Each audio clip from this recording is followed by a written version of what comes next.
जय हिंद साथियों, आपके अपने YouTube channel education classes 2.7 YouTube channel में आप लोगों का एक बार फिर वेलकम है। आज समान ज्ञान के मोस्ट इम्पोर्टेंट क्वेश्चन लाए हैं जो आने वाले SSC MTS, SSC GD, Bihar police, UPSC आने वाले स्टेट के सभी प्रकार के एग्ज़ाम के लिए वेरी इम्पोर्टेंट सेशन होने वाला है, इसलिए सेशन में एंड तक बने रहें। चलो सेशन शुरू करते हैं। आज का क्वेश्चन नंबर 1, किसी राजनीतिक दल को पंजीकृत दल की स्थिति पाने के लिए कम से कम कितने प्रतिशत मत पाने चाहिए? किसी राजनीतिक दल को पंजीकृत दल की स्थिति पाने के लिए कम से कम कितने प्रतिशत मत पाने चाहिए? तो याद रखें, इसका सही आंसर है 4% मत पाने चाहिए। नेक्स्ट क्वेश्चन नंबर 2, भारत के नियंत्रक एवं महालेखा परीक्षक का कार्यकाल कितने वर्ष का होता है? भारत के नियंत्रक एवं महालेखा परीक्षक का कार्यकाल कितने वर्ष का होता है? तो याद रखें, इसका कार्यकाल 6 वर्ष का होता है, याद रखें। नेक्स्ट क्वेश्चन नंबर 3, भारत का प्रथम मुख्य चुनाव आयुक्त कौन होता है? भारत का प्रथम मुख्य चुनाव आयुक्त कौन होता है? तो याद रखें, भारत का प्रथम मुख्य चुनाव आयुक्त सुकुमार सेन थे, याद रखें। नेक्स्ट क्वेश्चन नंबर 4, सर्वोच्च न्यायालय के न्यायाधीशों की सेवानिवृत्ति की आयु कितनी होती है? सर्वोच्च न्यायालय के न्यायाधीशों की सेवानिवृत्ति आयु कितनी होती है? तो याद रखें, इसकी आयु 65 वर्ष होती है, याद रखें। Next question number 5, Mahatma Gandhi का राजनीतिक गुरु कौन था? महात्मा गांधी का राजनीतिक गुरु कौन था? तो याद रखें, महात्मा गांधी का राजनीतिक गुरु गोपाल कृष्ण गोखले थे, याद रखें।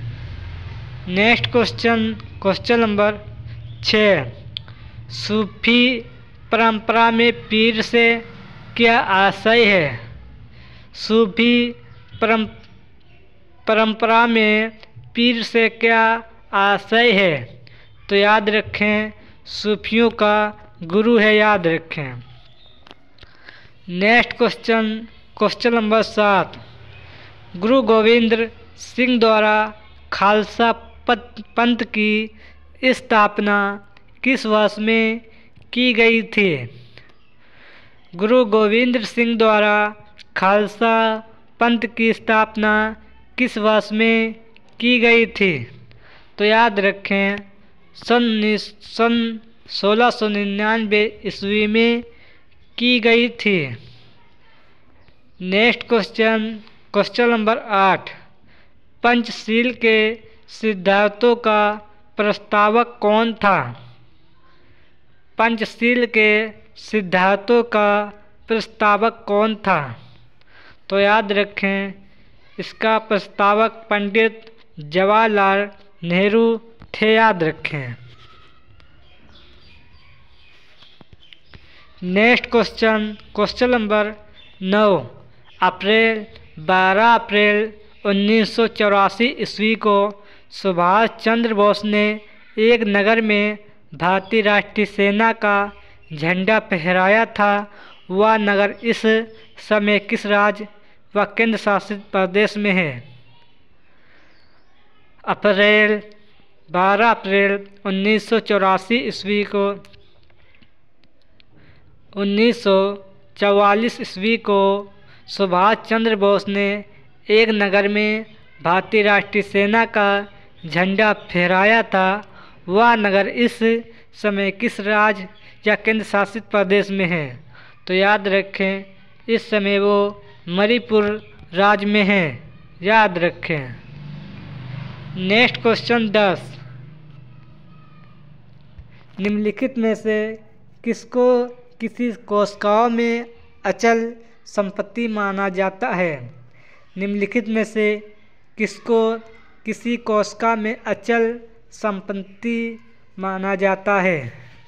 तो याद रखें, कार्बोहाइड्रेट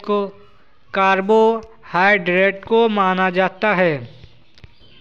नेक्स्ट क्वेश्चन 11, भूमि का जल मूल रोमों तक किस दबाव में पहुंचता है? भूमि का जल मूल रोमों तक किस दबाव से पहुंचता है? तो याद रखें, प्रशासन के दबाव से पहुंचता है।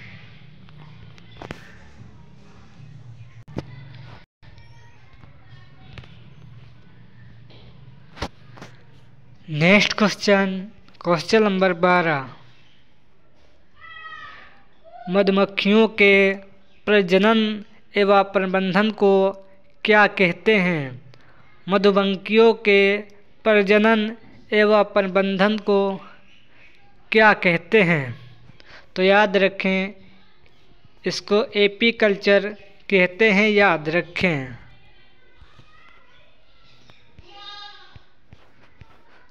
नेक्स्ट क्वेश्चन 13, रक्त के स्कंदन हेतु कौन सा विटामिन आवश्यक है? रक्त के स्कंदन हेतु कौन सा विटामिन आवश्यक है? तो याद रखें, विटामिन के आवश्यक है। नेक्स्ट क्वेश्चन 14, लाल रक्त कणिकाओं के औसत जीवन काल लगभग कितने समय का होता है? लाल रक्त कणिकाओं का औसत जीवन काल लगभग कितने वर्ष का होता है? तो याद रखें, 100 से 120 दिन का होता है। नेक्स्ट क्वेश्चन नंबर 15, शीत ऋतु में पशुओं के प्रसुपित काल को क्या कहते हैं? शीत ऋतुओं में पशुओं के प्रसुपित काल को क्या कहते हैं? तो याद रखें, इसे हाइब्रेनेशन कहते हैं। हाइब्रेनेशन कहते हैं।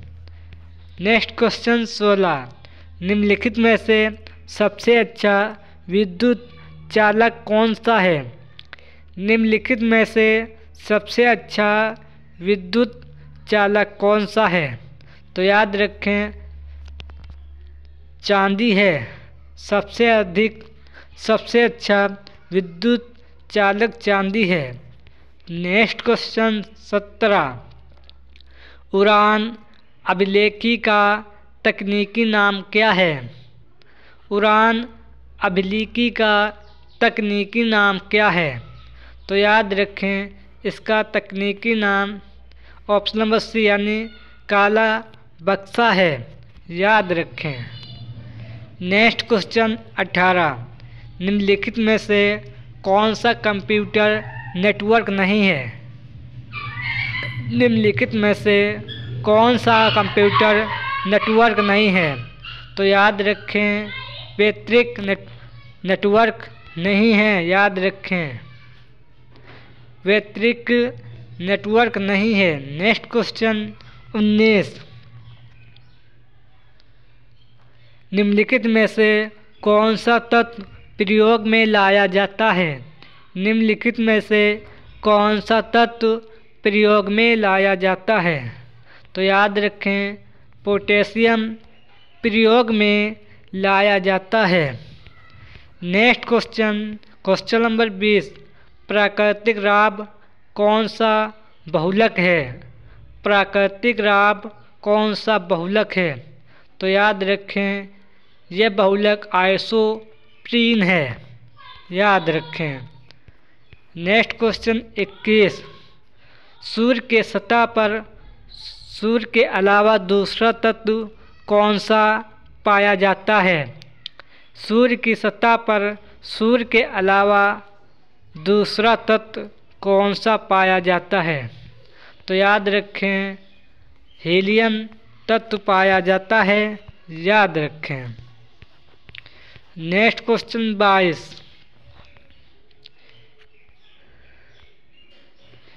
निम्नलिखित में से कौन सा एलपीजी का प्रमुख घटक है? निम्नलिखित में से कौन सा एलपीजी का प्रमुख घटक है? तो याद रखें, इसका घटक प्रोपेन गैस है, याद रखें। नेक्स्ट क्वेश्चन 23, IUCN प्रमुख संकटग्रस्त शोकेस द्वारा कितने ग्रेड में दाखिला लिया गया है?